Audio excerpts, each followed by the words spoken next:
Baby corn fry ಮಾಡ್ಕೊಳ್ಳೋಕ್ಕೆ ಬೇಬಿಕಾರ್ನ್ನ ಈ ಥರ ನೀಟಾಗಿ ಎರಡೆರಡು ಭಾಗ ಕಟ್ ಮಾಡ್ಕೋಬೇಕು. ಕಟ್ ಮಾಡ್ಕೊಂಡು ಆದಮೇಲೆ ಇದಕ್ಕೆ ಏನೇನು ಹಾಕಿ ಕಲಿಸ್ಕೋಬೇಕು ಅಂತ ತೋರಿಸ್ತೀನಿ.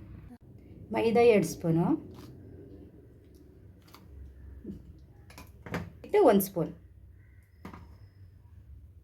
ಕಾರ್ನ್ಫ್ಲೋರ್ 1 ಸ್ಪೂನ್ ಹಾಕ್ತೀನಿ, ಧನಿಯಾ ಪುಡಿ ಸ್ವಲ್ಪ, ಚಿಲ್ಲಿ ಪೌಡ್ರು ಸ್ವಲ್ಪ, ಮೆಣಸು ಪೌಡ್ರು ಸ್ವಲ್ಪ, ಶುಂಠಿ ಬೆಳ್ಳುಳ್ಳಿ ಪೇಸ್ಟು ಸ್ವಲ್ಪ ಹಾಕ್ಕೊಳ್ತಾ ಇದ್ದೀನಿ, ರುಚಿಗೆ ತಕ್ಕಷ್ಟು ಉಪ್ಪು.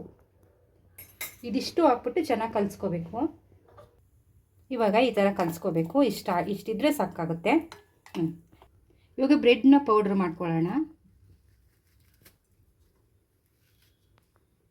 ಇವಾಗ ಪೌಡ್ರ್ ಮಾಡಾಗಿದೆ. ಕಾರಣ ಇವಾಗ ಇದರಲ್ಲಿ ಈ ಥರ ಅದ್ದಿ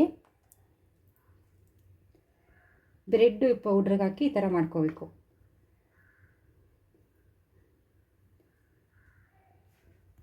ಈ ಥರ ಎಲ್ಲ ರೆಡಿ ಮಾಡಿ ಇಟ್ಕೋಬೇಕು. ಎಣ್ಣೆ ಕಾದಿದೆ, ಇವಾಗ ಹಾಕೋಣ.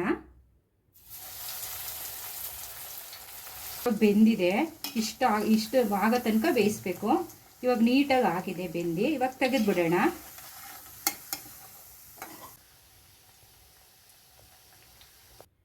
ಇವಾಗ ಬೇಬಿಕಾರ್ನ್ ಫ್ರೈ ರೆಡಿಯಾಗಿದೆ.